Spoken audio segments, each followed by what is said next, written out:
Class, a very very good evening to all of you. क्या सबको मेरी आवाज आ रही है? गुड इवनिंग सबको, गुड इवनिंग। स्टार्ट कर सकते हैं हम लोग। क्या सब लोगों ने पहला लेक्चर देखा? मैंने उसका पीडीएफ भी अपलोड किया और मैंने साथ ही साथ उसका वीडियो भी अपलोड कर दिया। ठीक है, तो किसी को कोई डाउट है पहले लेक्चर में? आई होप आपको फेज वगैरह के बारे में अच्छी खासी नॉलेज मिल चुकी होगी। ठीक है, आज का लेक्चर शुरू कर रहे हैं। क्लास अच्छी तरह से ध्यान देना, इंपॉर्टेंट लेक्चर रहेगा। ठीक है, एंड हम 9:30 बजे तक हम लेक्चर लेने की कोशिश करेंगे। ठीक है, सो अच्छी तरह से लेक्चर को समझना। सर आप सेकेंड चैप्टर के वीडियोस यूट्यूब पे कब डालोगे? सेकेंड चैप्टर कौन सा था Prateek? Which was the second chapter?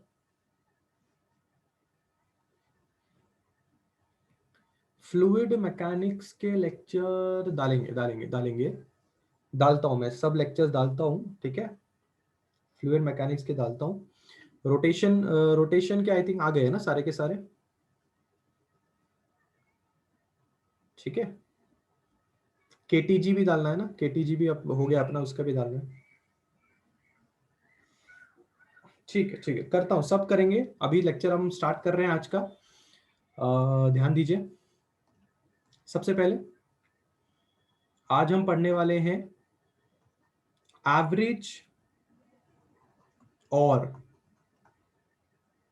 Mean value of AC. आराम से, शांत दिमाग से अगला 1-1.5 घंटा ध्यान से, शांत दिमाग से सुनना। ठीक है, इंपॉर्टेंट रहेगा इसलिए बोल रहा हूं। हमें निकालना है एवरेज या फिर mean value of AC. AC यानी कि ऑल्टरनेटिंग करंट या ऑल्टरनेटिंग वोल्टेज का हमें ये दो वैल्यूज निकालनी है। सबसे पहले अगर मुझसे कोई पूछेगा कि एसी है क्या, तो पहले लेक्चर में हम लोगों ने इसके बारे में डिटेल में चर्चा की हुई है कि भाई पहले तो ऐसा एक वाई एक्सिस बनाओ, फिर एक ऐसा तो एक्स एक्सिस बनाओ, बराबर है, और फिर इस तरह से आपका एसी आपको नजर आएगा। ये आपका एसी का वेव हो गया। ठीक है, अब हमारी नॉलेज के हिसाब से अगर ये एसी का करंट होता या फिर ये एसी का वोल्टेज होता, एनीथिंग, बीट एनीथिंग, ठीक है, तो हमें ये बात साफ साफ पता है कि एसी के वैल्यूज हर एक इंस्टेंट ऑफ टाइम पे बदल रहे हैं। आप इस एक्स एक्सिस पे कहीं पे भी उंगली रख लीजिए इस तरह से, आपको एसी की वैल्यू अलग ही मिलेगी, इस तरह से। और एक नॉलेज, आप जब एसी में यहां से लेके यहां तक की बात करते हैं तो इसको एक टाइम पीरियड बोला जाता है। अब ये नॉलेज आपको कहां मिली भाई? ये नॉलेज आपको 11वीं क्लास के अंदर साउंड वेव चैप्टर में मिली थी। टाइम पीरियड, ठीक है ना। टाइम पीरियड क्या होता है? एक ऐसा वक्त जिसके बाद वो चीज अपने आप को रिपीट करने लग जाए। एक ऐसा वक्त जिसके बाद वही चीज अपने आप को रिपीट करने लग जाए, उसको टाइम पीरियड बोलते हैं। तो जरा मैं आपको टाइम पीरियड एक आसान भाषा में समझाऊं, तो अगर ये वेव है, तो अगर ये इस तरह से आपको एसी दिखाई दे रहा है, तो यहां से लेके यहां तक इन दोनों पॉइंट के बीच में आपका टाइम पीरियड रहेगा। उसके बाद वापस वेव अपने आप को रिपीट कर रही है, तो ये आपका दूसरा टाइम पीरियड हो गया। उसके बाद वापस वेव अपने आप को रिपीट कर रही है, तो उसका वापस टाइम पीरियड हो जाएगा, है ना। इसको हम टाइम पीरियड बोल सकते हैं। तो मैंने यहां से लेके यहां तक की चीजों को क्या बोल दिया? टाइम पीरियड बोल दिया। अब अगर आप इस पर्टिकुलर टाइम पीरियड में अगर आप अपना ध्यान लगाएंगे, तो आपको एक बात समझ में आएगी कि इस पूरे टाइम पीरियड के अंदर, इस पूरे टाइम पीरियड के अंदर हर वैल्यूज बदल रही हैं। हर एक इंस्टेंट ऑफ टाइम पे वैल्यूज अलग अलग है, और इस बारे में हमने पिछले लेक्चर में भी चर्चा किया जब मैंने आपको इंस्टेंटेनियस वर्ड के बारे में मैंने आपको समझाया। तो यहां पे मैं आज भी लिखना चाहता हूं कि अगर आप ध्यान से देखेंगे तो आपको समझ में आएगा कि the value of I and E are changing, are changing। ये बात हमने कल भी देखी थी। अब क्या हो रहा है, अब इन सारी बदलती हुई वैल्यूज का हमें एवरेज निकालना है। क्या निकालना है? इन सारी बदलती हुई वैल्यूज का हमें एवरेज निकालना है। और ऐसा ही होता है। एवरेज का मतलब क्या होता है? आपने कभी बचपन में 5 लोगों ने मिलकर एक्सपेरिमेंट किया होगा। किसी एक बंदे की वैल्यू आती है 5.5 मीटर, किसी एक बंदे की वैल्यू आती है 5.2 मीटर, किसी की एक की आती है 5.5, 5.3, 5.4। अलग अलग वैल्यूज आई सबकी। आप टीचर को जाके क्या सबमिट करोगे? Average value. टीचर के पास जाके एक ही वैल्यू सबमिट करते ना। तुम 5 लोग का ग्रुप है, तो तुम 5 लोगों ने क्या निकाला? तुम 5 लोगों ने एवरेज निकाला। तो तुम कैसे निकालते हो भाई एवरेज वैल्यू? एवरेज वैल्यू तुम कैसे निकालते हो? पहले वाले बंदे की वैल्यू m1, दूसरे वाले बंदे की वैल्यू m2, तीसरे वाले बंदे की value m3, m4, m5 whole divided bye जितने लोगों की वैल्यूज थी। ऐसे एवरेज निकलता है। बेसिक फॉर्मूला एवरेज का। एवरेज कब निकालते हैं? जब आपकी वैल्यूज बदलती हुई रहे, बदलती हुई आपकी वैल्यूज रहे।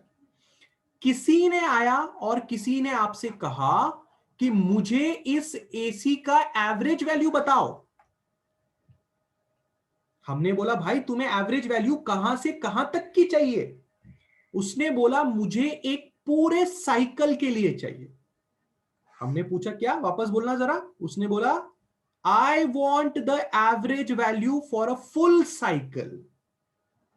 Average value of AC for full cycle. हमने उससे पूछा भैया ये फुल साइकिल क्या होता है भाई? तो उसने हमें जवाब दिया फुल साइकिल का मतलब 0 टू कैपिटल टी, यानी कि यहां से यहां तक। कैपिटल टी क्या होता है आप जानते हैं? कैपिटल टी होता है हमारा टाइम पीरियड। एक टोटल फुल साइकिल का टाइम पीरियड कैपिटल टी होता है। मुझे इस पूरे ग्राफ का यहां से लेके यहां तक का एवरेज वैल्यू बताओ। तो हमने उसको झट से एवरेज वैल्यू बता दिया 0। अब सामने वाला इंसान ने बोला है कैसे? कौन है भाई ये? विजय यादव क्या चाहिए? क्या चाहिए आपको?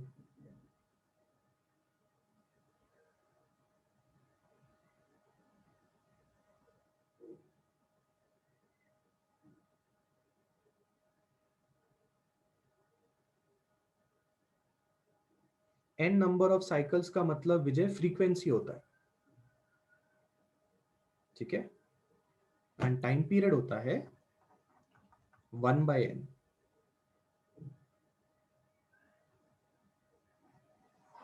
बराबर।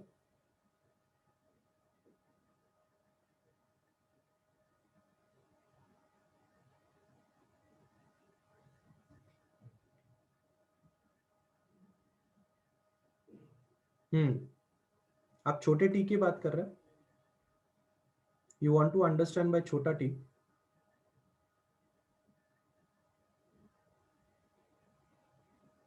एक मिनट, एक मिनट, एक मिनट विजय, मैं आपको अनम्यूट करता हूं।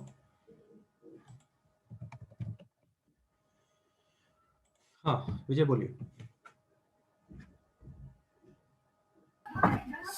सर हम्म वो जो एक अल्टरनेटिंग करंट में जो एक साइकिल है, ठीक है। तो एक उसका टाइम पीरियड साइकिल, टी। एक साइकिल मतलब मैं थोड़ा ड्रॉ कर लेता हूं।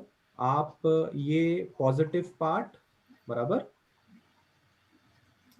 ये हो गया पॉजिटिव पार्ट आपके साइकिल का, बराबर। हाँ है ना। इस पॉजिटिव पार्ट को हम क्रेस्ट बोलते हैं, हाँ और आपके पास एक और है नेगेटिव पार्ट, बराबर। तो ये हाँ हो गया नेगेटिव पार्ट, ठीक है। ये इसको हम एक साइकिल बोल रहे हैं, बराबर है। हाँ। हाँ बोलिए आगे। तो एक साइकिल के लिए हमें टी इतना टाइम लगा, मतलब टाइम पीरियड वो। बराबर। हाँ, तो हमने सर अगर पूरा 2-3 मतलब बहुत सारे साइकिल निकाले, हम्म। ऐसे चलते गए वो अल्टरनेटिंग कर आगे, तो टाइम पीरियड फिर सर कितना लगेगा? वो टी ही लगना चाहिए ना? क्या कितना हाँ टी लगेगा? लगेगा, मैंने आपको अभी नीचे ड्रॉ करके दिखाया था ना। हाँ सर, वही एक मुझे। एक इसके लिए टी लगता है, अगले उसके लिए भी टी लगेगा। पर अगर आप पूरी वेव का टाइम निकालना चाहते हैं तो आपको टाइम पीरियड को ऐड करना पड़ेगा। एग्जाम्पल के तौर पे देखिए, ऐसा सपोज कीजिए कि ये वेव यहां से शुरू हुई और ऐसे ऐसे गई। हाँ। तो यहां से लेके यहां तक अगर वेव को 2 सेकेंड लगे तो ये हम्म इस वेव का टाइम पीरियड है। हम्म। अब यहां से लेके यहां तक कितना लगेगा विजय? 2 सेकंड ही लगेगा। बिल्कुल सही। अब वेव यहां तक आधी गई है तो यहां से यहां 1 सेकेंड एक पकड़ लू। सेकंड लगेगा। पर अगर किसी ने आपको टोटल टाइम ट्रैवल्ड पूछ लिया, वेव को टोटल यहां से लेके यहां तक जाने में कितना टाइम लगा, तो कितना बोलेंगे? 5। बराबर, काम खत्म। अच्छा, ओके सर, समझा। समझा? वो ठीक है, सर। चलो थैंक आगे यू। बढ़ रहे हैं क्लास। बात को समझिए, हम ये बात कर रहे थे अभी कि क्या बात कर रहे थे हम, मैं ही भूल गया क्या बात कर रहे थे। एक मिनट ऊपर जाता हूं। हाँ हाँ हाँ, सवाल सवाल सवाल सवाल किसी ने हमसे क्या कहा? Average value of AC for the full cycle बताइए। फुल साइकिल का मतलब क्या होता है भाई? क्रेस्ट प्लस ट्रफ हमारे इस एग्जाम्पल में, या फिर 0 to T, यानी कि पॉजिटिव हिस्सा भी और नेगेटिव हिस्सा भी, दोनों को मिला के आपका फुल साइकिल बनता है। इसका एवरेज वैल्यू निकालने की जरूरत भी नहीं है, डायरेक्टली हम आंसर 0 बोल सकते हैं। क्या कोई बता सकता है हम डायरेक्टली आंसर 0 कैसे बोल सकते हैं? यहां से लेके यहां तक पूरे टी के लिए अगर मैं एवरेज वैल्यू निकालूंगा तो आंसर 0 कैसे आएगा? सिंपल लॉजिक है, बताओ।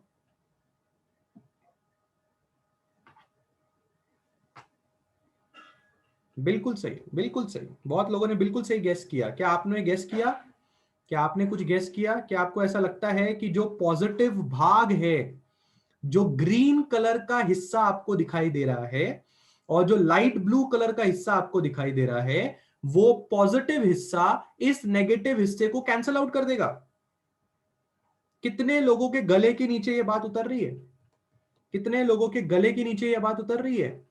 Average value of AC over full cycle is equal to 0। अगर कोई आपसे पूछता है व्हाई, तो आप उसको जवाब दीजिए कि पॉजिटिव भाग नेगेटिव भाग को कैंसल आउट कर रहा है। Positive part will cancel negative part and total answer is 0। फटाफट पहले मुझे ये बात सब लोग से जाननी है कि क्या आपको ये बात समझ में आई? Average value over a full cycle of an AC is 0। कोई है बंदा या बंदी, किसी को कोई दुख दर्द या तकलीफ? फटाफट, क्लियर, डन डनाडन, सब लोग गॉट इट है? बहुत ही बढ़िया, बहुत ही बढ़िया। आइए आपको मैं एक कहानी सुनाता हूं, बहुत ही बढ़िया कहानी है। आइए कहानी सुनाता हूं। एक दिन क्या हुआ पता है? एक दिन कुछ लोग आए, एसी की वैल्यू को मेजर करने कौन आए? कुछ लोग आए। क्या करने आए? एसी की वैल्यू को मेजर करने। ठीक है, वो अपने साथ एक एमीटर लाए। एमीटर से अपने हमारी अच्छी खासी दोस्ती और दुश्मनी दोनों है ना? हमने बनाया था, याद है? तुमने और मैंने मिलके एमीटर बनाया भाई। आ रही बात समझ में? एमीटर बनाने वाले आप और मैं ही हैं। ठीक है, टेंशन मत लो, हम ही एमीटर बनाने वाले हैं। ठीक है, परंतु आप एक बात अच्छी तरह से जानते हैं कि एमीटर जो है वो डीसी मेजर करता है, यानी कि डायरेक्ट करंट। जब हमने वो चैप्टर पढ़ा था, जब हमने एमीटर का इजाद किया था, तब हमने एमीटर एसी के लिए नहीं बनाया था। हमें तो पता भी नहीं एसी नाम की कोई चीज होती है। हम तो बैटरी से आने वाले करंट को नाप रहे थे। बैटरी से कौन सा करंट आता है भाई? बैटरी से डीसी करंट आता है। तो ये जो एमीटर होता है ये डीसी नापता है। हम इस एमीटर की मदद से एसी नापने की कोशिश करने जा रहे हैं, यानी कि डीसी एमीटर के हेल्प से एसी की वैल्यू मेजर करेंगे। ठीक है भाई, करो। तो क्या होगा जब एसी की वैल्यू मेजर किया तो एमीटर ने जीरो शो किया। कितना शो किया क्लास? जीरो। लोग आ गए टेंशन में। लोगों को लगा कि शायद हमारा एमीटर खराब हो गया है, क्योंकि घर में तो लाइट जल रही है, और अगर घर में लाइट जल रही है मतलब घर में करंट आ रहा है, और अगर मैं उस एमीटर की मदद से मैं इस एसी को नापने की कोशिश कर रहा हूं तो ये एमीटर जीरो वैल्यू दिखाता है। तो फिर हम नया एमीटर लेके आए, हमारी खुद की घर की दुकान है। अब नए एमीटर से घर में हमने एसी नापने की कोशिश की तो वापस जीरो दिखा रहा है। लोगों को आया वापस टेंशन। लोगों ने बोला गड़बड़ क्या है, ये डीसी एमीटर एसी को क्यों नहीं नाप पा रहा है, बार बार जीरो वैल्यू क्यों दिखाता है? तो किसी ने आके उन लोगों को थोड़ा नॉलेज प्रदान किया। उन्होंने उस लोगों को क्या बोला पता है? डीसी एमीटर हर बार एवरेज वैल्यू शो करता है। एवरेज वैल्यू शो करता है। अब ये नॉलेज तुम्हारे पास भी नहीं थी, आज तुम्हें ये नॉलेज मिली है कि तुम अगर कोई डीसी एमीटर अगर तुम इस्तेमाल करते हो तो अगर उसने तुम्हें ये बोला कि यहां से 2 एम्पियर का करंट जा रहा है तो वो 2 एम्पियर एक्चुअल में एक एवरेज वैल्यू है। क्योंकि मैंने तुम्हें कल के लेक्चर में बताया था कि डीसी जो होता है ना वो भी बदलती हुई वैल्यूज देता है। ऐसा होता है DC. This is DC current. वो भी तुम्हें बदलती हुई वैल्यूज ही देता है। पर अगर तुम्हारे डीसी एमीटर ने तुम्हें यह बोला कि यहां से 2 एम्पियर का करंट शो हो रहा है तो वो 2 एम्पियर जो है वो एक्चुअल में एवरेज वैल्यू है। वो सारी बदलती हुई वैल्यूज को एवरेज निकाल के तुम्हारे सामने शो करता है कि वैल्यू 2 एम्पियर। और यहां पे एवरेज जीरो तो नहीं आएगा क्योंकि सारी की सारी वैल्यूज किसमें है? पॉजिटिव में है। पर अगर तुम एक डीसी एमीटर की मदद से तुम एसी की वैल्यू नापने जाओगे तो बेटा आंसर जीरो ही आएगा ना। क्यों पता है? क्योंकि अभी अभी तुमने मुझे बताया कि average value of an AC over a full cycle is zero. तो क्या तुम्हारे डीसी एमीटर ने तुम्हें गलत वैल्यू शो की? नहीं, बिल्कुल सही वैल्यू शो की। डीसी एसी की एवरेज वैल्यू को 0 बता रहा है, बिल्कुल सही बता रहा है, गलत नहीं बता रहा है, बिल्कुल सही बता रहा है। Average value of an AC सच में 0 होती है ओवर अ फुल साइकिल। अभी अभी तो तुमने ही बताया, average value of AC over full cycle is 0।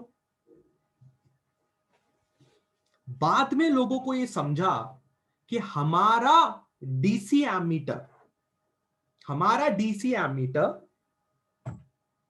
गलत वैल्यू नहीं दिखा रहा है, बिल्कुल सही वैल्यू दिखा रहा है।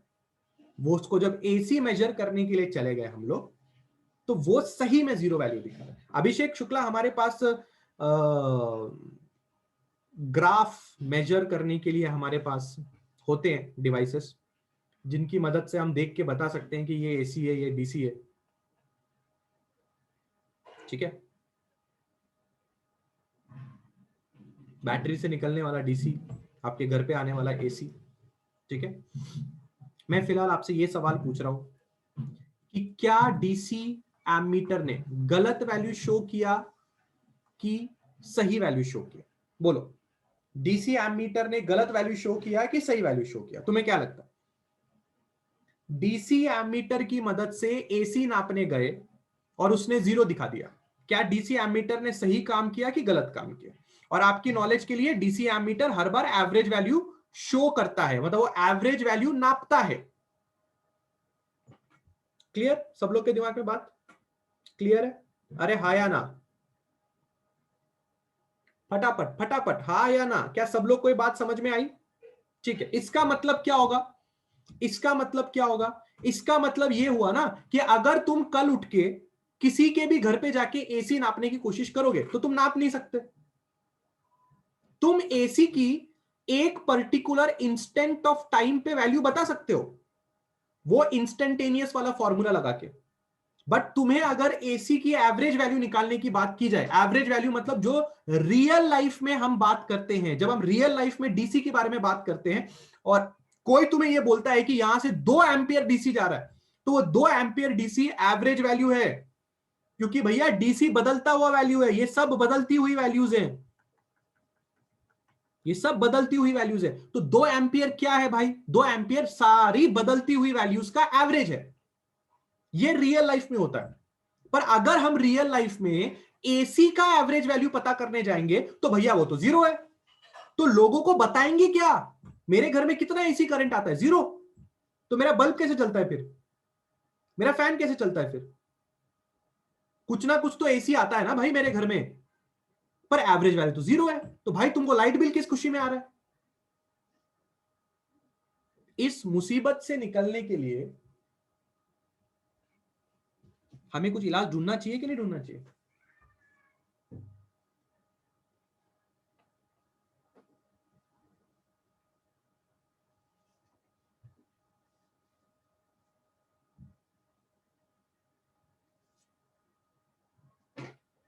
अरे इलाज ढूंढना चाहिए नहीं ढूंढना चाहिए? तुम्हें क्या लगता है, मुसीबत है या नहीं है?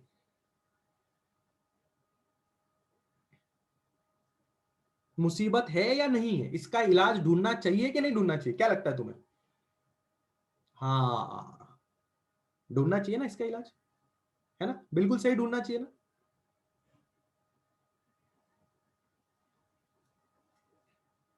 बिल्कुल सही, ढूंढना चाहिए, बिल्कुल ढूंढना चाहिए। तो इलाज क्या होगा? आप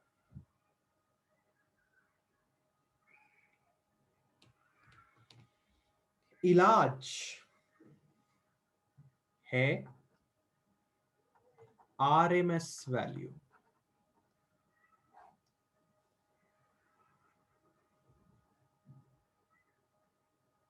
क्या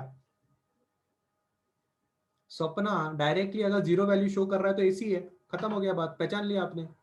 और क्या इसमें क्या पहचानना ना पहचानना क्या है?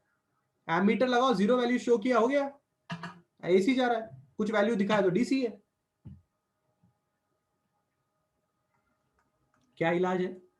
क्या इलाज है? RMS value. जिसका फुल फॉर्म है रूट मीन स्क्वायर वैल्यू। क्या क्या क्या? Root mean square value. अगर कोई तुम्हारे पास आया आजकल की दुनिया में और तुमसे उसने किसी ने कहा कि मेरे पास 240 वोल्ट एसी आता है मेरे घर में, तो तुम जानते हो कि वो तुम्हें कौन सी वैल्यू बता रहा है? वो तुम्हें आरएमएस वैल्यू बता रहा है। कौन सी वैल्यू बता रहा है? आरएमएस। याद रखिए, एसी में जब भी बात की जाती है तो कभी भी एसी के एवरेज वैल्यू के बारे में बात नहीं करते। करके भी क्या कर लोगे? आंसर तो 0 आता है। इसके बारे में चर्चा हो चुकी है। इसलिए हमने निकाला एक नया टर्म जिसका नाम है रूट मीन स्क्वायर वैल्यू, जिसकी मदद से आप एसी की एवरेज वैल्यू बता सकते हो, पर वो 0 नहीं आएगी। इस टेक्निक को समझने की जरूरत है। याद रखिए, जो भी क्वेश्चन में आपको एसी की वैल्यू दी जाएगी वो आरएमएस वैल्यू ही दी जाएगी। अब आरएमएस वैल्यू निकालते कैसे हैं भाई? बहुत ही सिंपल तरीका है निकालने का। ठीक है, बहुत ही सिंपल तरीका है आरएमएस वैल्यू निकालने का। क्या सिंपल तरीका है? हम यूज करते हैं इसमें हीटिंग इफेक्ट। क्या यूज करते हैं हम लोग इसमें? Heating effect. अब आप बोलोगे सर ये क्या है सर, हीटिंग इफेक्ट? सर कहां जा रहे हो सर? अभी तो हम इस परेशानी में थे कि एसी को कैसे नापेंगे। हीटिंग इफेक्ट क्या होता है? हीटिंग इफेक्ट का मतलब होता है कि अगर आप किसी रजिस्टर से अगर आप डीसी को पास करें तो ये रजिस्टर कुछ ना कुछ हीट प्रोड्यूस करता है।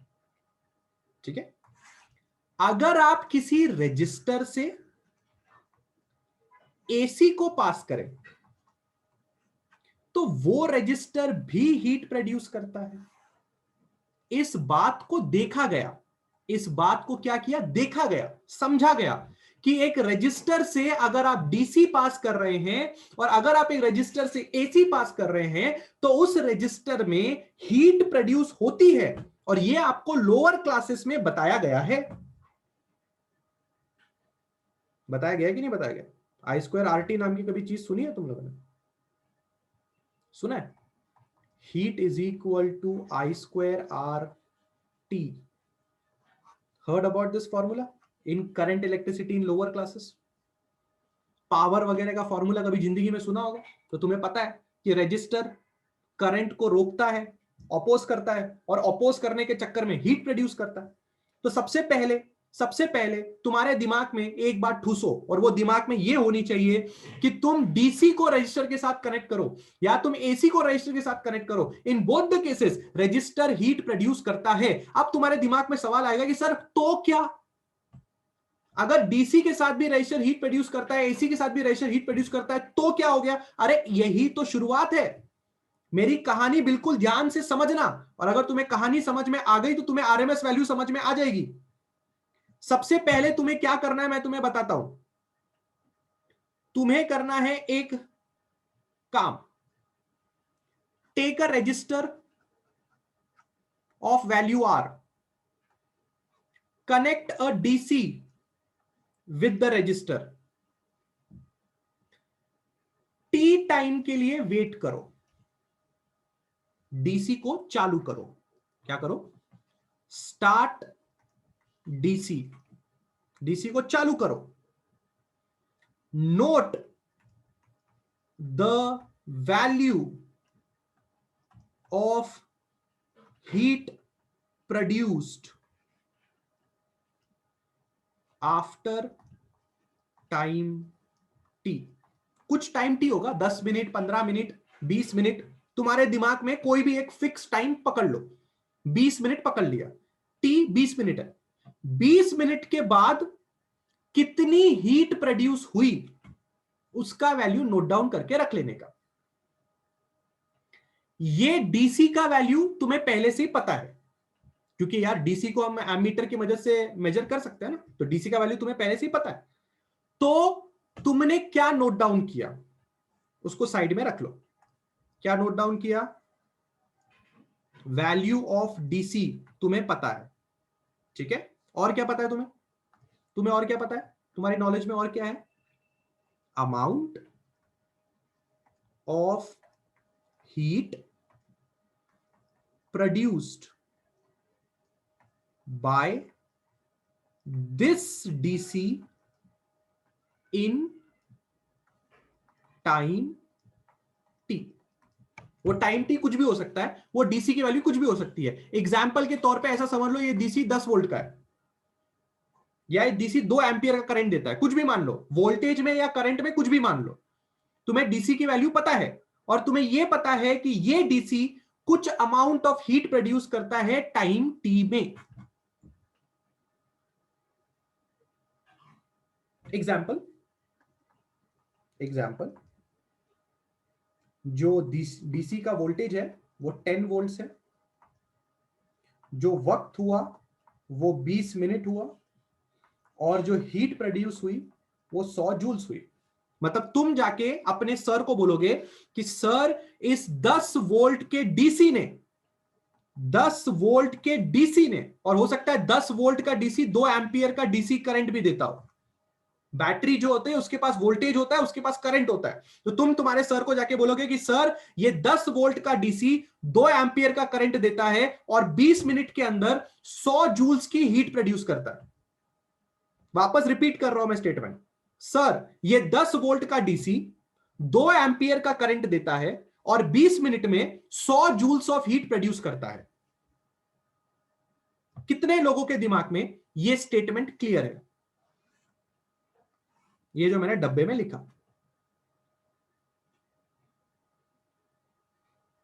Come on. एग्जाम्पल भी दे दिया मैंने, 10 वोल्ट का डीसी 2 एम्पियर का करंट 20 मिनट में 100 जूल्स ऑफ हीट प्रोड्यूस करता है। कितने लोगों के दिमाग में बात क्लियर है?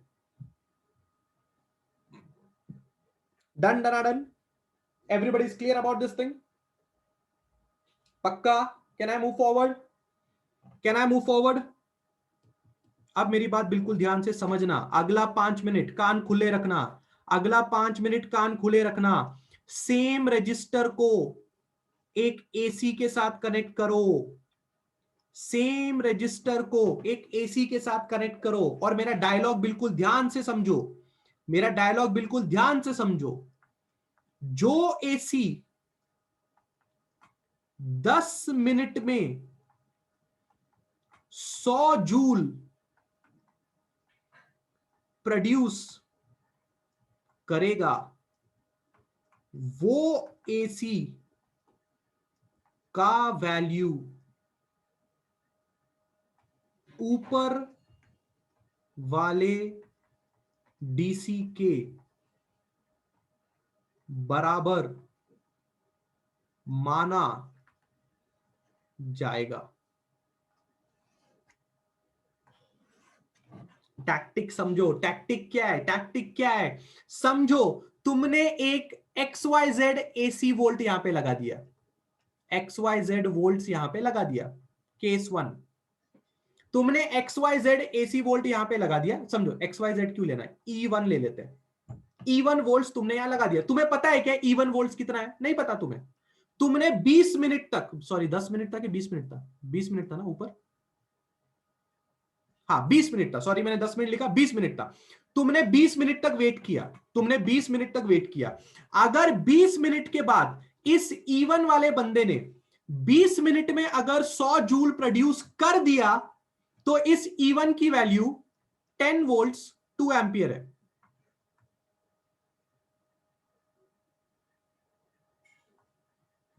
क्या बोला मैंने? वापस सुनो, वापस सुनो। तुम्हें पता नहीं है, तुम्हें you don't know what is this value of E1 AC। इस E1 AC की वैल्यू तुम्हें पता नहीं है। तुमने 20 मिनट में वेट किया, अगर 20 मिनट में इस बंदे ने 100 जूल्स ऑफ हीट प्रोड्यूस करके दिखा दिया उसी सेम रजिस्टर के साथ, तो तुम ये बोलोगे कि भाई तेरी वैल्यू 10 वोल्ट 2 एम्पियर है, क्योंकि 10 वोल्ट 2 एम्पियर के डीसी ने 20 मिनट में 100 जूल्स प्रोड्यूस किया था। जो एसी 20 मिनट में 100 जूल्स प्रोड्यूस कर देगा, वो एसी का वैल्यू इस डीसी के वैल्यू के बराबर माना जाएगा। कितने लोगों के गले के नीचे बात उतर रही है? How many people are understanding कि what is the technique to measure AC? देखो देखो, समझो, इसको बोलते हैं आरएमएस वैल्यू। ये है आरएमएस वैल्यू का तरीका। बराबर? समझो समझो ऐसा होता, तुमने ये इवन वोल्ट्स लगाया, बराबर? समझो इस इवन वोल्ट्स में 20 मिनट में तुम्हें 80 जूल्स ऑफ हीट दिया, तो क्या ये इवन वैल्यू हमारे जो वैल्यूज है उससे मैच हो रहा है? इज इट मैचिंग विथ हमारे values? No. What do we want? 20 minute में 100 जूल प्रोड्यूस कर। अगर तू 20 मिनट में 100 जूल्स प्रोड्यूस कर पाया तो तेरा वैल्यू 10 वोल्ट 2 एम्पियर का हम बोल देंगे। पर क्या तुम्हारा बंदा 20 मिनट में 100 जूल पैदा कर पाया? नहीं पैदा कर पाया। पर तुम्हें इससे एक बात समझ में आई कि इवन वैल्यू हमारे वैल्यूज के काफी नजदीक है। तो तुमने क्या कर दिया? तुमने नया वोल्टेज लिया E2, यानी कि तुमने थोड़ा वोल्टेज बढ़ा दिया। अब तुम 20 मिनट के लिए तुमने किया इंतजार, 20 मिनट के लिए तुमने किया इंतजार, तो तुम्हें पता चला कि 20 मिनट के बाद अब 100 जूल्स मिल गया। तो तुम्हारा E2 का वैल्यू कितना है? बताओ मेरे को, what is the value of E2? Can anybody tell me what is the value of E2? Come on, what is the value of E2? जल्दी, everybody should be commenting down what is the value of E2.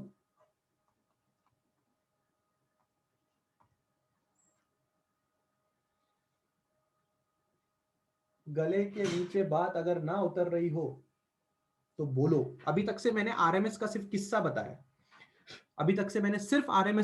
बताया है कि how do you measure the RMS value. ये जो value है ना, this value will be called as RMS value of AC. You won't call it as average value of AC. बिल्कुल नहीं, इसको एवरेज वैल्यू ऑफ AC मत बोलना, इसको RMS वैल्यू ऑफ AC बोलना। मतलब तुम कभी भी AC के लिए एवरेज वैल्यू में बात करते नहीं। तुम एवरेज वैल्यू की बात करोगे तो जीरो आंसर आएगा। तुम RMS वैल्यू में बात करते हो, और RMS वैल्यू हीट कंपैरिजन से निकाला जाता है। कैसे निकाला जाता है? हीटिंग इफेक्ट से निकाला जाता है, हीट कंपैरिजन करके निकाला जाता है। जब तुम डीसी और एसी के हीट कंपैरिजन की बात करोगे तब होगा। विजय यादव हीट कंपैरिजन की बात कर रहे हैं। मुझे एक बात बताओ, कभी तुम दुकान में सामान लेने गए हो? हैव यू टेकन सामान? कभी तुमने इस तरह से ऐसे वाले मेजरिंग स्केल से सामान लिया है? इधर लोग लोखंड रखते हैं और इधर लोग एप्पल रखते हैं। तो क्या लोखंड और एप्पल सेम है बेटा? लोखंड और एप्पल सेम है क्या? नहीं। पर क्या सेम है बेटा? लोखंड और एप्पल सेम नहीं है, पर क्या सेम है? बोलो ना, क्या सेम है? लोखंड और एप्पल सेम? हाँ, मास सेम है ना बेटा, मास सेम है ना।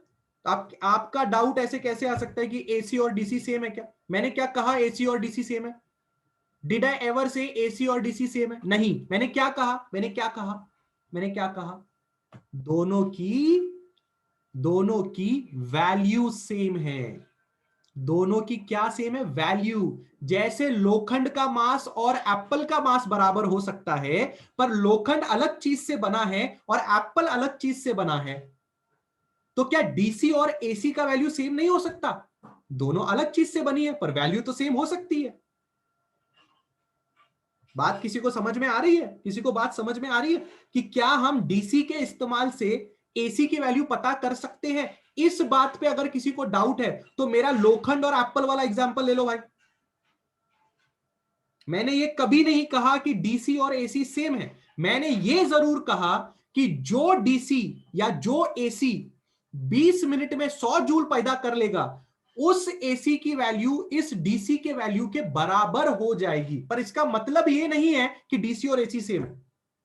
कितने लोग के गले के नीचे बात कर रही है? अगर किसी को कोई डाउट है तो फटाफट बोलिए, फटाफट बोलिए, कम ऑन। आरएमएस वैल्यू निकालने का तरीका समझिए, बहुत ही इंपॉर्टेंट चीज। अच्छे अच्छे इंटरव्यू में पूछा जाता है, अच्छे अच्छे इंटरव्यू में पूछा जाता है। अगर आप आगे इलेक्ट्रिकल इंजीनियरिंग करने की सोच रहे हैं तो इंटरव्यू में आपको पक्का पूछा जा सकता है कि आरएमएस वैल्यू क्या होती है। Why are we interested in calculating the RMS value of an AC? अगर हम डीसी की बात करें तो सामने से तुम्हें बोलेगा कि डीसी की कौन सी वैल्यू रियल लाइफ में हम यूज करते हैं, तो आप बोलोगे डीसी की एवरेज वैल्यू यूज करते हैं।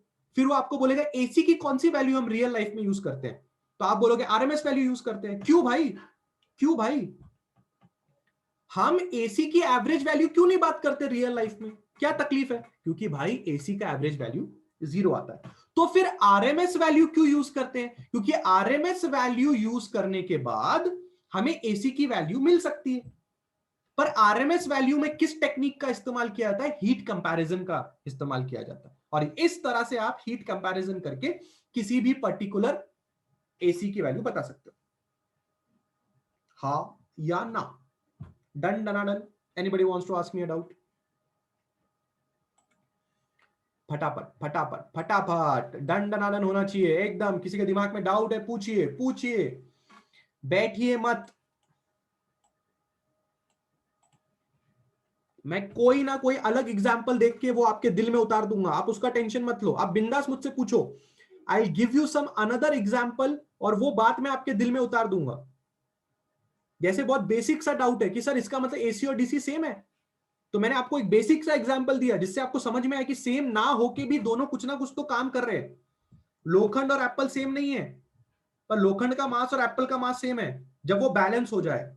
बैलेंसिंग टेक्निक यूज किया यहां पे, हीट का एग्जांपल यूज किया बैलेंसिंग करने के लिए। नहीं नहीं नहीं शेख फराज, आज के एडवांस टेक्नोलॉजी में हम ऐसा नहीं करते। हमारे पास डायरेक्ट फॉर्मूलाज है, तो हमारे मशीन्स डायरेक्टली फॉर्मूला इस्तेमाल करके आंसर बता देता है। वही मेरा अगला टॉपिक है। तो अगर मैं आपसे बोलूं कि मुझे एसी नाप के दो, अगर मैं आपको बोलूं कि मुझे एसी नाप के दो, तो क्या आप एसी नापने के लिए ऐसा करते बैठोगे? शाम हो जाएगी, बराबर है? तो you need a formula, right? You need a formula for measuring AC. तो जो आरएमएस वैल्यू का फॉर्मूला होता है, अगर आपको करंट नापना है आई आरएमएस, तो सिंपल सा फॉर्मूला है आई नॉट बाय √2 कर दो। क्या? आई नॉट बाय √2 कर दो। और अगर ई आरएमएस होता है तो ई नॉट बाय √2 कर दो। क्या कोई मुझे बता सकता है आई नॉट क्या है और ई नॉट क्या है? Can anybody tell me what is I naught और E naught? What is I naught? Max value और पीक वैल्यू। याद आया? किसी को याद आया? अगर आप naught instantaneous, yes yes, it is not an instantaneous value, it's just and maximum value. I think you wrote instantaneous maximum value. Okay, हाँ, इंस्टेंटेनियस मैक्सिमम वैल्यू कह सकते हो, इंस्टेंटेनियस मैक्सिमम वैल्यू जरूर कह सकते हो। अगर आपने अपने एसी का मैक्सिमम वैल्यू को √2 से डिवाइड कर दिया, तो आपको एसी का डायरेक्टली आरएमएस वैल्यू मिल जाएगा। पर इसके पहले वाली कहानी क्यों समझाई? इसके पहले वाले कहानी क्यों समझाई? ताकि आगे जाके लाइफ में आप ये ना बोलो कि साला हमको 12वीं क्लास में बताया नहीं था आरएमएस वैल्यू क्या होता है, हमको पता ही नहीं था हीट कंपैरिजन करते, ऐसा करते वैसा करते, हमको तो पता ही नहीं था कि एसी का एवरेज वैल्यू के बारे में बात ही नहीं करते, हमें तो ऐसी चीज बताई नहीं गई थी। तो क्यों और कैसे चीजें होती हैं, इसके बारे में तुम्हें नॉलेज जरूर होना चाहिए। बोलिए हाँ या ना? क्या सब लोग को फॉर्मूला वाइज समझ में आ रहा है कि अगर डायरेक्ट आरएमएस निकालना होगा तो डायरेक्टली आप आई नॉट बाय रूट टू कर दो या E naught by root to कर दो, आपका काम तमाम हो जाएगा।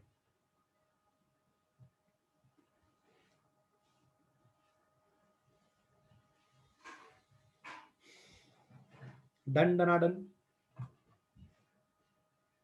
पक्का। Now the question that comes in your mind is कि सर ये फॉर्मूला आया कैसे? इसके पीछे कुछ लॉजिक होगा ना। I naught by root two या E naught by root two लाई किधर से?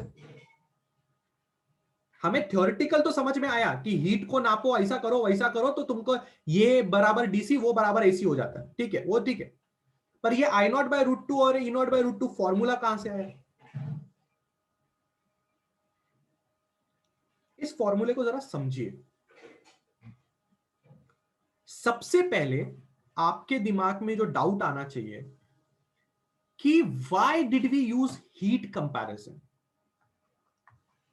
Why did we use heat comparison? ये सबसे पहला डाउट आपके दिमाग में आना चाहिए कि हीट कंपैरिजन यूज करने का लॉजिक लोगों के दिमाग में कहां से आया। ये चीज छुपी हुई है हीट के फॉर्मूले में। हीट का फॉर्मूला होता है आई स्क्वायर आर टी। अगर आप ध्यान से इस चीज को देखेंगे तो आपको एक चीज समझ में आएगी। यहां पे करंट की वैल्यू का स्क्वायर हो रहा है। देखा क्या हो रहा है? करंट की वैल्यू का स्क्वायर हो रहा है। अगर किसी चीज का स्क्वायर होता है तो उसकी नेगेटिव वैल्यू भी पॉजिटिव वैल्यू में कन्वर्ट हो जाती है। बराबर बराबर है ना? सोच के देखो फॉर्मूला वाइज, अगर मैं तुम्हें फॉर्मूला वाइज इस चीज का समझाने की कोशिश करूं कि क्यों हमने हीट को कंपेयर करने के लिए चूज किया। हीट के फॉर्मूले में करंट की वैल्यू का स्क्वायर होता है। अगर तुम डीसी लोगे तो भी करंट की वैल्यू का स्क्वायर होगा, और अगर तुम एसी लोगे तो भी करंट की वैल्यू का स्क्वायर होगा। तो करंट की वैल्यू का अगर स्क्वायर हो रहा है तो करंट अगर कोई नेगेटिव वैल्यू भी शो कर रहा है, जो कि एसी में शो करता है, एसी में पॉजिटिव वैल्यू भी शो करता है, नेगेटिव वैल्यू भी शो करता है, तो नेगेटिव वैल्यू का स्क्वायर होने के बाद वो भी तो वापस पॉजिटिव ही हो जाएगी। तो क्या ये नेगेटिव वैल्यू पॉजिटिव वैल्यू को कैंसिल आउट करेगी? नहीं करेगी, क्योंकि पॉजिटिव का स्क्वायर करने के बाद पॉजिटिव ही आता है, पर नेगेटिव का स्क्वायर करने के बाद पॉजिटिव आता है। अगर अब आपने इन दोनों वैल्यूज को ऐड किया तो कैंसिल आउट नहीं होंगी, आपको वैल्यू शो करेंगी। आसान भाषा में मैं क्या बोलना चाहता हूं आपको? मैं आसान भाषा में आपसे यह कहना चाहता हूं कि सपोज करिए ये आपका ग्राफ है, ठीक है, ये आपका एसी का ग्राफ है, ये हो गया आपका करंट। सब लोगों को ग्राफ देखते ही समझ में आ जाता है कि ये एसी है। अगर मैं आपसे ऐसी बात कहूं, बेतुकी बात है पर फिर भी मैं कहना चाहता हूं, एकदम बेतुकी बात है पर मैं कहना चाहता हूं, मेरी बात बिल्कुल ध्यान से समझना। अगर मैं आपसे यह कहूं कि heat produced by positive half will cancel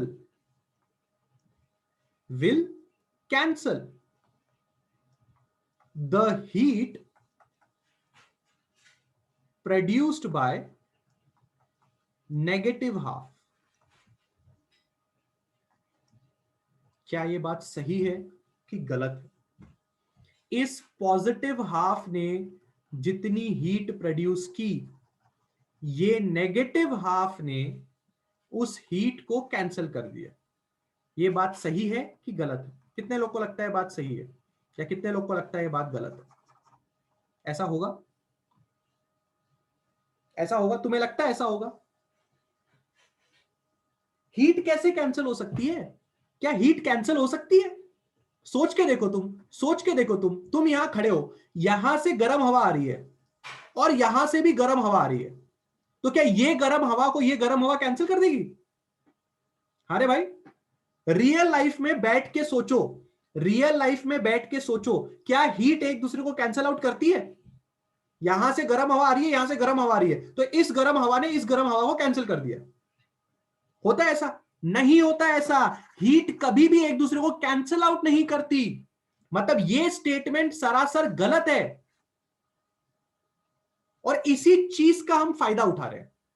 हम इसी चीज का फायदा उठा रहे हैं कि अगर एसी में पॉजिटिव हाफ ने कुछ हीट प्रोड्यूस किया और नेगेटिव हाफ ने कुछ हीट प्रोड्यूस किया, तो वो दोनों हीट एडअप हो जाएगी। तो हम हीट कंपैरिजन का काम डीसी और एसी में कर सकते हैं। हम हीट कंपैरिजन का काम डीसी और एसी में कर सकते हैं कि नहीं कर सकते? क्या डीसी और एसी को हीट के बेसिस पे मैदान में उतारा जा सकता है? बिल्कुल जा सकता है। डीसी और एसी को हीट के मुकाबले में मैदान में उतारा जा सकता है, क्योंकि एसी जो है वो बहाना नहीं मार सकता ना। एसी थोड़ी बोल सकता है अरे वो क्या है ना, मेरा पॉजिटिव पार्ट जो हीट प्रोड्यूस करता है ना, वो नेगेटिव पार्ट कैंसिल कर देता है, तो मेरा नेट आंसर 0 आता है। क्या एसी ऐसा बहाना मार सकता है? एसी ऐसा बहाना एवरेज वैल्यू में मार चुका है। एसी ऐसा बहाना एवरेज वैल्यू में मार चुका है। एसी बोल चुका है कि भाई अपना पॉजिटिव आंसर नेगेटिव आंसर के साथ कैंसिल आउट होता है, इसलिए अपना एवरेज वैल्यू 0 आता है। अबे हीट में थोड़ी बहाना मारेगा तू ऐसा। इसलिए हमने एसी को डीसी के साथ हीट कंपैरिजन में मैदान में उतारा, और एसी को बोला जितना डीसी हीट प्रोड्यूस कर रहा है जितने टाइम में, तू भी उतना प्रोड्यूस कर। तो जो डीसी की वैल्यू होगी वो तेरी वैल्यू होगी। काम खत्म हो गया। नहीं समझ में आएगा तुम लोग को? तुम लोग को नहीं समझ में आ रहा है क्या? तुम लोग को चीजें समझ में आ रही है कि नहीं आ रही है? हीट कंपैरिजन का क्यों इस्तेमाल किया गया? कितने लोगों के दिमाग में बात उतर रही है? कितने लोगों के दिमाग में बात उतर रही है? हाँ या ना, जल्दी जल्दी। Come on everybody, come on everybody. किसी को कोई डाउट है, कोई दुख दर्द तकलीफ है? कम ऑन हो जाए जल्दी। रिप्लाई आना चाहिए सब लोगों का। पक्का डन है?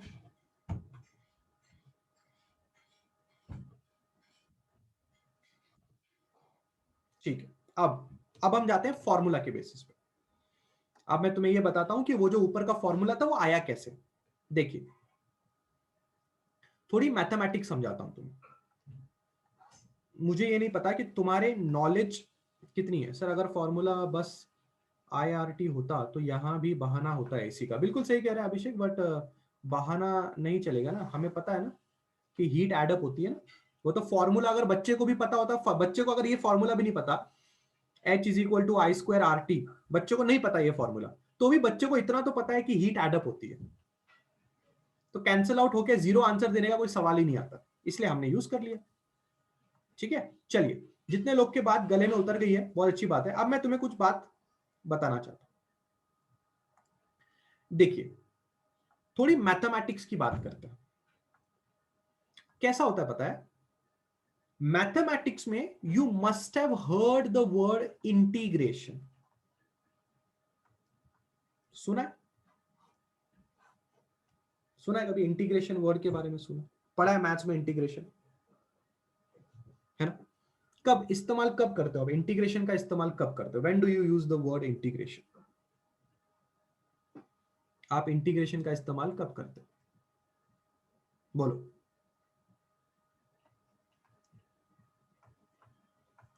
ऐड करने के लिए, ऐड करने के लिए, स्मॉल स्मॉल चीजों को ऐड करने के लिए, या फिर आप इंटीग्रेशन का इस्तेमाल तब करते हैं जब चीजें बदल रही हो, बहुत सारी वैल्यूज अलग अलग हो, पर अगर आपको अलग अलग बदलती हुई वैल्यूज का अगर आपको एक टोटल वैल्यू बतानी है तो आप इंटीग्रेशन का इस्तेमाल बिल्कुल कर सकते हैं।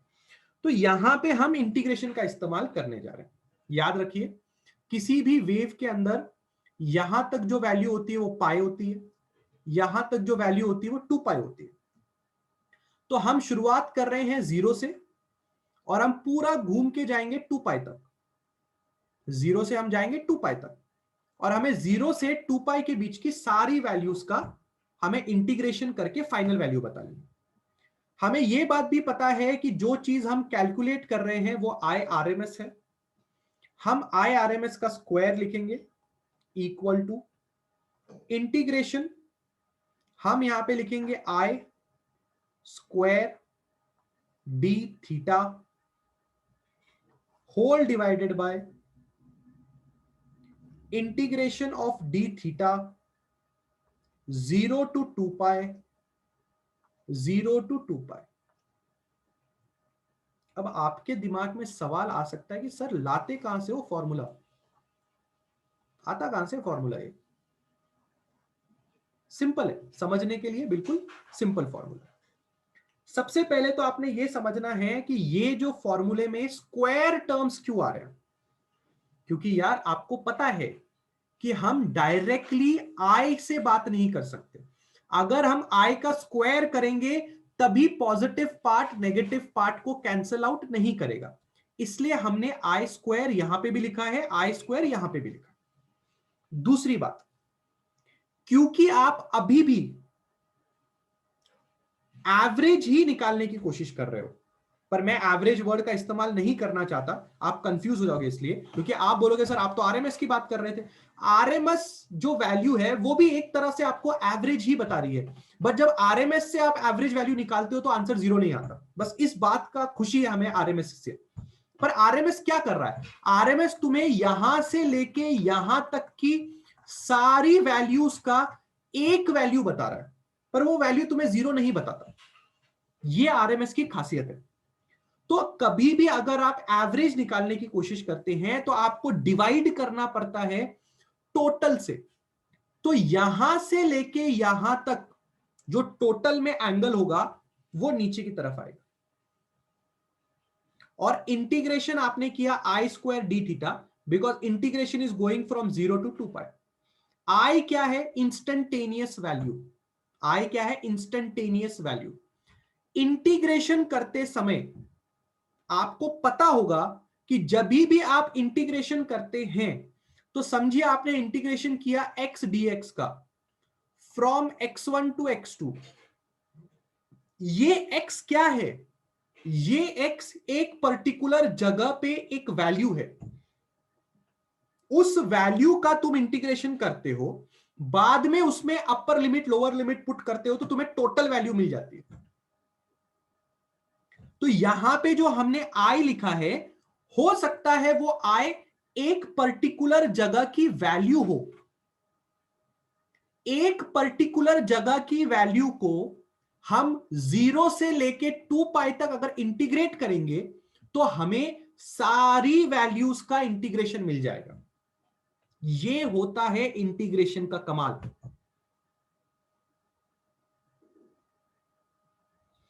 आई को हम क्या लिख सकते हैं?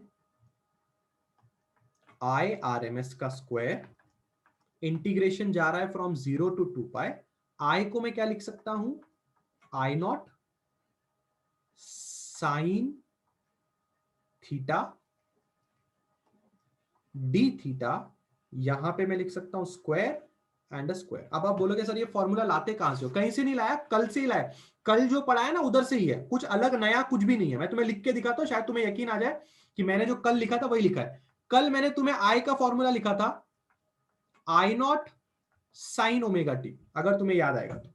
अगर तुमने रोटेशनल डायनेमिक्स का फॉर्मूला पढ़ा है तो तुम्हें पता होगा आई नॉट साइन थीटा लिखा जा सकता है, क्योंकि ओमेगा टी बराबर थीटा होता है।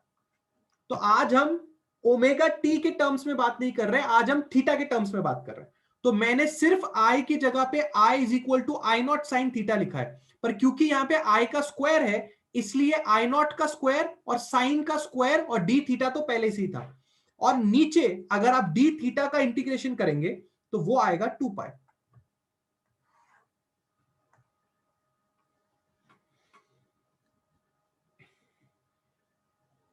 देख लीजिए और बताइए अभी तक से 2 स्टेप ठीक ठाक है या नहीं।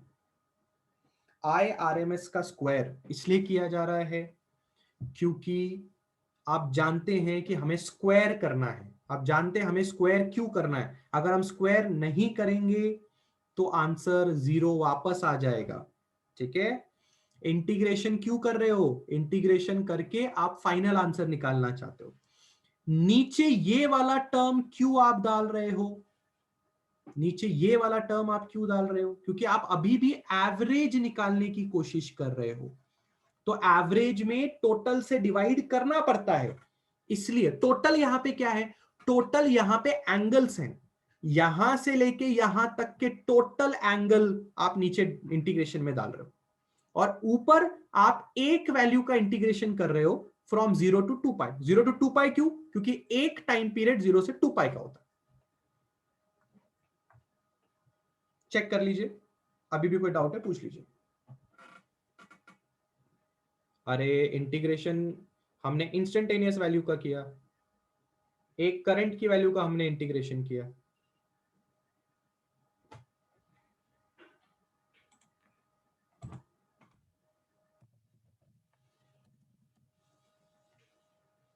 हाँ विजय बोलो।